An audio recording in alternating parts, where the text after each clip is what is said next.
Notícia do jornal O Globo. O presidente Lula, em entrevista ao ICL Notícias, referiu-se ao ministro do STF, Alexandre de Moraes, como companheiro Alexandre, para 3 frases depois jogar o companheiro Alexandre aos leões. 2 dias após a CPI do Banco Master revelar que o patrimônio do magistrado, desde sua chegada... Daqui a CPI do Banco Master, não tem CPI do Banco Master instalada, né? Não, barrigada aqui do Globo. Ele deve estar falando da CPI do crime organizado, mas enfim.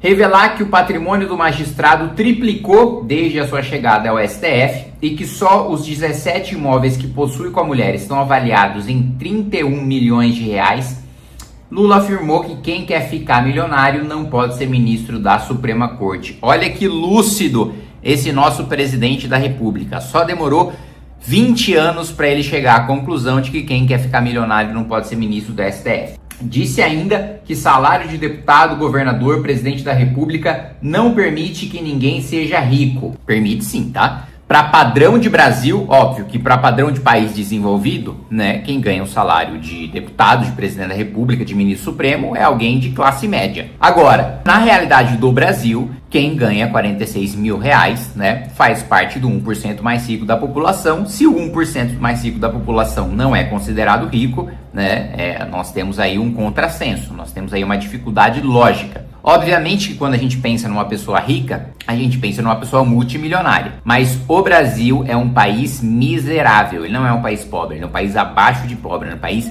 miserável. Rodei esse país de ponta a ponta, posso dizer isso com propriedade, não só com base naquilo que eu vivenciei, mas também com base nos números. Mais de 100 milhões de brasileiros aí vivem com uma renda familiar per capita abaixo de 500 reais. Então a gente está falando de um país miserável, então sim. E esse discurso de que quem ganha salário de deputado, de ministro, de senador não é rico, ele é perigoso porque ele dá margem para aumento de salário, que é uma coisa que se desenha no final dessa legislatura. Executivo, Legislativo e Judiciário tiveram uma reunião para falar que depois das eleições pode ser aprovado um aumento do teto salarial, que significa aumento para ministro do Supremo e para toda a cadeia de juízes, promotores, deputados, senadores, ministros de Estado e por aí vai. Depois de dizer que salário de presidente e ministro não permite que ninguém seja rico, ele acrescentou: se alguém enriquece durante o mandato, é porque teve outras coisas para ficar rico. Olha só, pô. Lula, eu sugiro que você dê uma olhada no patrimônio de vários parlamentares da base do governo. Eu sugiro que você dê uma olhada no seu próprio patrimônio, porque você enriqueceu para além do que... E olha que eu falo isso como uma pessoa que ganha o mesmo salário que você e que investe praticamente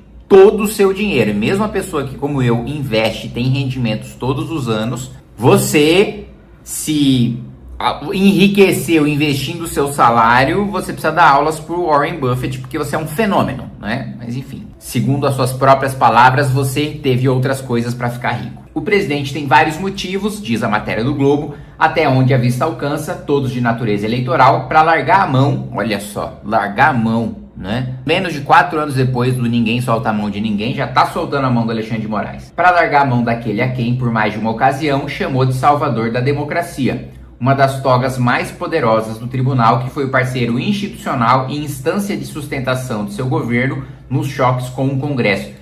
Gente, olha como isso é grave. Um jornal de grande circulação, né, um dos maiores jornais do país, que é o caso do Globo, dizendo que o Supremo foi instância de sustentação do governo nos conflitos com o Congresso. Olha como se reconhece de maneira muito natural o que é absurdo, o que é bizarro. Como pode todo mundo saber, e isso ser dito publicamente, e isso acontecer em primeiro lugar, que o presidente da República, quando tem um atrito com o Congresso Nacional, que ele deveria construir base, que ele teria o dever de construir sua maioria, ele contar com o Supremo Tribunal Federal como se, e eu costumo dizer, que a gente vive num sistema tricameral, né? Tem Câmara, tem Senado e tem Supremo. Precisa ser aprovado nas 3 casas, né? E isso é dito na maior naturalidade, ninguém se escandaliza, não tem pessoas parando o país, né? Eu tava nas ruas agora, né? No último final de semana, estava me manifestando. E muita gente foi, mas faltava, assim, deveria estar lotado com dezenas de milhões de brasileiros, deveria parar o país, mas enfim, vamos continuar. A primeira razão para Lula descartar o até aqui aliado Moraes é que a sucessão de revelações sobre as ligações cada vez mais escancaradas entre o Banco Master e os cada vez menos egrégios ministros do Supremo tornou improvável a contenção do escândalo, e ele não pode se dar ao luxo de ficar na contramão da opinião pública. Ou seja, o que o Globo quer dizer sobre não se poder conter mais o escândalo? Principalmente a questão midiática. Principalmente você não poder contar mais com os ministros saindo incólumes. Dizer que isso é perseguição, dizer que isso é coisa de gente que está contra a democracia. Isso não cola mais. Essa desculpa, esse argumento não funciona mais pela simples razão de que agora a gente está falando de roubo, de que agora a gente está falando de atitudes e não de decisões judiciais. Porque decisões judiciais, por mais absurdas que elas sejam, elas abrem sempre margem para aquela discussão e para aquela argumentação e para aquela passada de pano de que é o seguinte: não, decisão judicial tá ali na plena liberdade do juiz fazer o que quiser com aquela decisão, e se você criticar porque você não gosta do juiz, sempre dá margem para essa passada de pano. Agora, escândalos, questões que as pessoas estão pessoalmente envolvidas, como é o caso do roubo do Banco Master, não tem como defender para a opinião pública. Um outro aspecto que a gente não tenha tanta certeza da fatalidade, da inevitabilidade, né, da sua ocorrência, é a punição dos ministros supremos, né?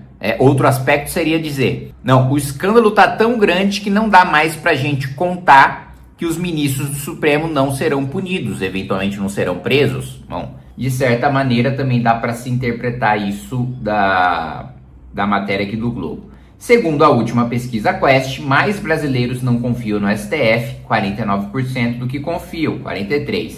66% querem votar em candidatos ao Senado que apoiam o impeachment de ministros.